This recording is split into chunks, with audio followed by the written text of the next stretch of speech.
And homies, I want to tell you guys one thing, alright? During the comparison video of the Classic 350 and 500, the Classic 500 people, they have a little surprise for them, alright?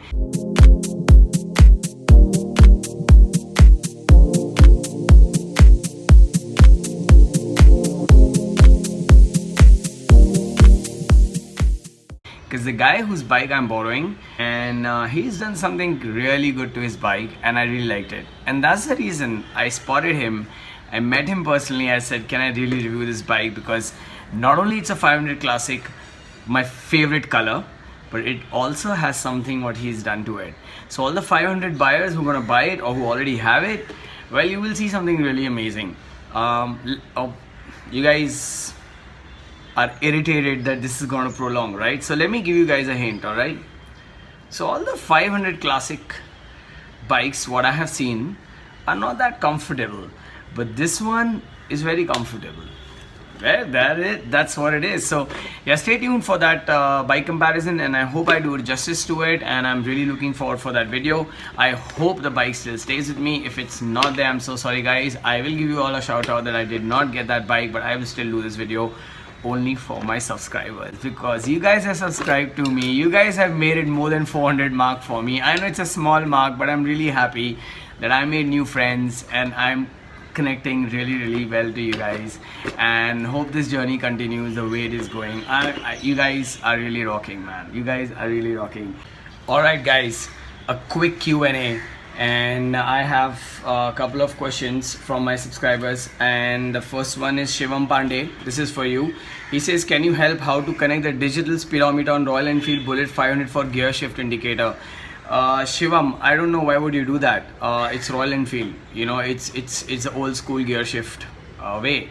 I mean, I'm sure in future they'll come with bikes which shows the gear shift indicator, but I think, Shivam, you're not used to of knowing which gear you are in, you know, but that's all right, buddy. Just keep shifting the gear. Always get back to neutral to find out which gear you're on, and that's the best way. That's the old school way of knowing, and I think that's really fun doing, you know.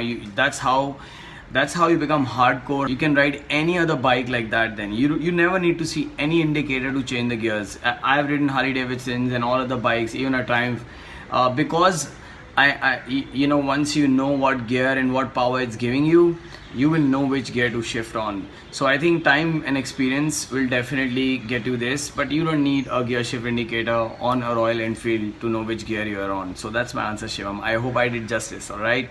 Yeah, moving forward, the next question is from, there's a subscriber of mine. He doesn't have a name. It's called Technology Update. That's his. I think he has a channel as well, and he has subscribed to my channel, and he's asked me a question that, can we paint the rims without damaging them?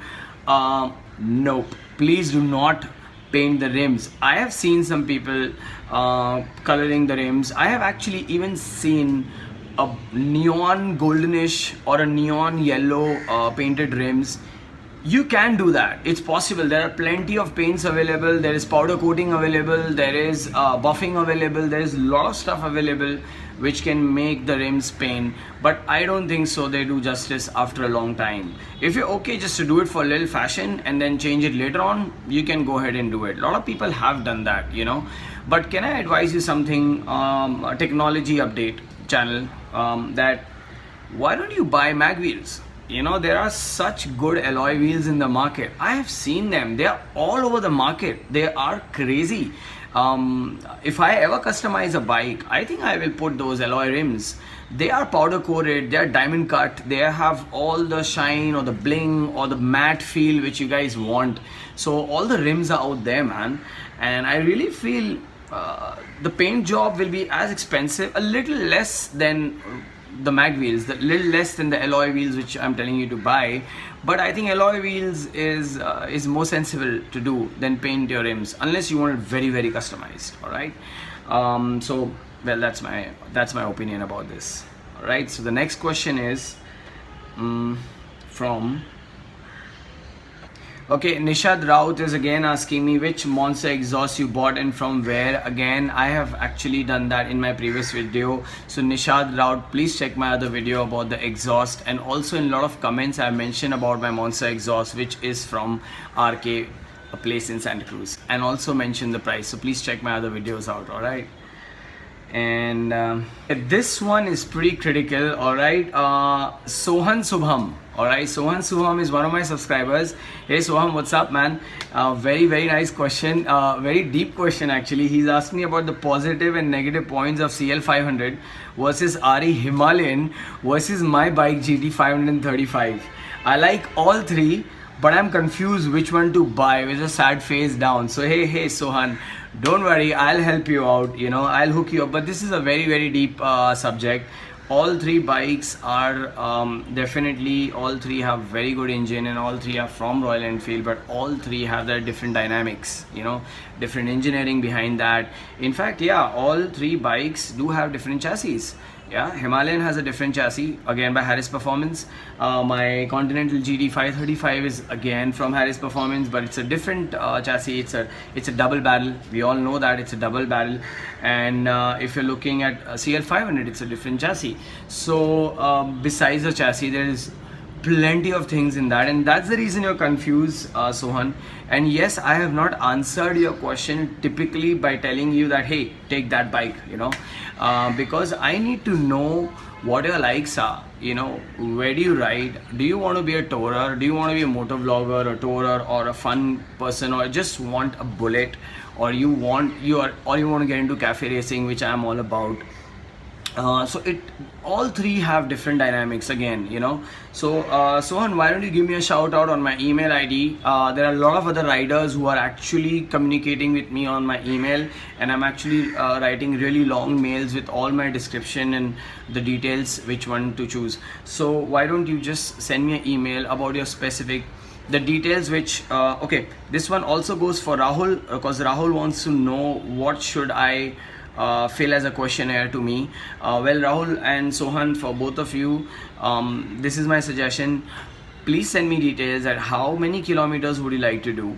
Alright, what is your bike's main need? Is it for your daily commuting, or is it for rides? Alright, also, are you looking for touring? Are you planning to go to Leh Ladakh or Goa or things like that? Or what are your, basically I need your all basic needs, and your liking also towards it. You know, it's very difficult to advise someone who's out there and I've never met him, never spoken to him, that what he's really looking for. Give me a shout out and I will get back to you with all the details, whatever I can. Yeah, I have not actually reviewed the Himalayan yet, but that will happen maybe at the later stage. All you guys who are on the channel, not only on my channel, other group channels, we have received a lot of information about Himalayan, but I think they have worked the rocker arm, they have worked the assembly of the forks and stuff like that, which I've heard is not doing that well. Actually, I was about to buy my first Himalayan, to be very honest, as I was planning to do a lot of touring, and I have changed my mind for obvious reasons. And once things get all right, I might pick that bike or maybe some other bike. So yep. All right, one of my subscriber, his name is Champ Mio.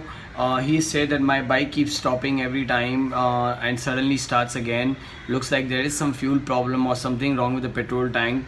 I don't know what's helping, please help. I really don't know which bike you're riding, Champ. Anyways, the way it sounds, if it's a carbureted engine, it is definitely, there is some kachra or some debris in your carburetor which you need to get checked from the mechanic. And if it's a fuel injection, you still need to get it checked, because it could be that you have mixed something else with the tank, or maybe there is some water gone in the fuel tank as well, because sometimes it does happen that way and the missing starts. So yeah, but I'm not too sure, because I have not seen a bike and I'm not a professional mechanic, to be honest. So I think you should take it to your regular mechanic and get it checked, and I think you'll be fine. Don't worry, and ride safe. Right. The next question is from Praveen Kumar. Well, he's one of my subscribers, and he asked me that once I have he liked my review of my Continental GT. Thanks a lot, Praveen. And he says, does your average get affected due to the exhaust change? And lastly, is it safe to change the exhaust in the run? you know, with a very less run. I think he means that he didn't finish the sentence, but anyways, let me let you guys know that yes, there is always a drop in your average, because if you're adding any new exhaust which is a performance based exhaust and does have a glass wool. I do have a glass wool in my Monster. I won't buy a pass-through pipe ever. Not only that the pass-through pipe makes a bad noise, but pass-through pipes also release a lot of carbon, which is kind of environment deadly. And secondly, yes, it does drop an average much more in a pass-through. In a glass wool, yes, it does get affected. What we need to do is we need to check the glass wool every time. Sometime if it's burnt out, we need to change the glass wool or change the exhaust again. This is the problem in buying outside stock, and that's the reason there are a lot of exhaust pipes which are expensive, and we feel, hey, why are they so expensive? No, because they have some kind of a technology in it, or they have a better quality of glass wool inside which will not burn out for 2-3 years. You know, that's what it is. So yes, there is a little bit of fluctuation in your average, but that's where you're getting the boost in the performance.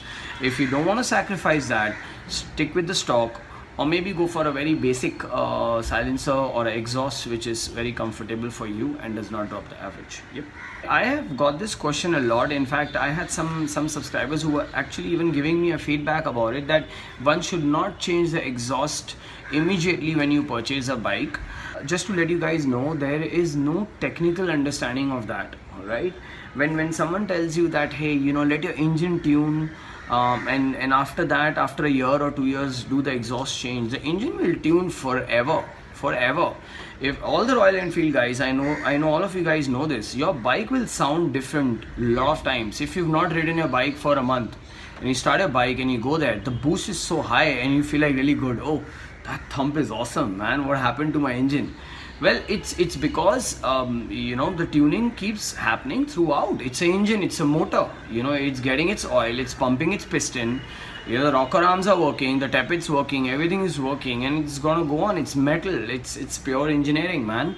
So I don't think so that there is any technical reason that you should only change the exhaust after 1,000 kilometers, 2,000 kilometers. Some people may prove it that it does make a difference, but let's take an instant for if there is a new Ducati rider, okay, and he's going to perform on the Grand Prix and he has a brand new engine or a bike. Do you think the engineers actually let that bike run for 1,000 kilometers and then put a HRC or any other exhaust, a performance based exhaust, and then they allow him to race?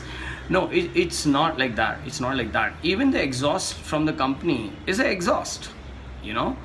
Yeah, I hope I answered all your questions, guys, and any more questions, let me know and I'll keep doing this Q&A. I have a lot of questions from a lot of fellow subscribers. First, I want to thank every subscriber who has subscribed to my channel. A big shout out to you guys, and I'm gonna make awesome videos, and stay tuned. And yes, my vlog is not only motorcycles, as you guys know, it's also about fitness, food, health, lifestyle, because I am not a motor vlogger. I'm not always on the motorcycle and looking around and spotting things, but hats off to all the motor vloggers who are doing fantastic job. And it is really amazing that a lot of new motor vloggers are coming up, and a lot of bike enthusiasts like me have started vlogging about it. So it's pretty good, and I'm really happy with all the subscribers who subscribe to my channel. And stay tuned, we're gonna party hard, we're gonna rock hard, we're gonna ride hard, and we're gonna work out hard, you know that. So we're gonna do all of that, alright? And subscribe to my channel if you've not subscribed. If you have subscribed, please share my channel. If you've not shared my channel, it's alright. Even to the non-subscribers, keep watching, stay tuned to Ride with Raj. Cheers.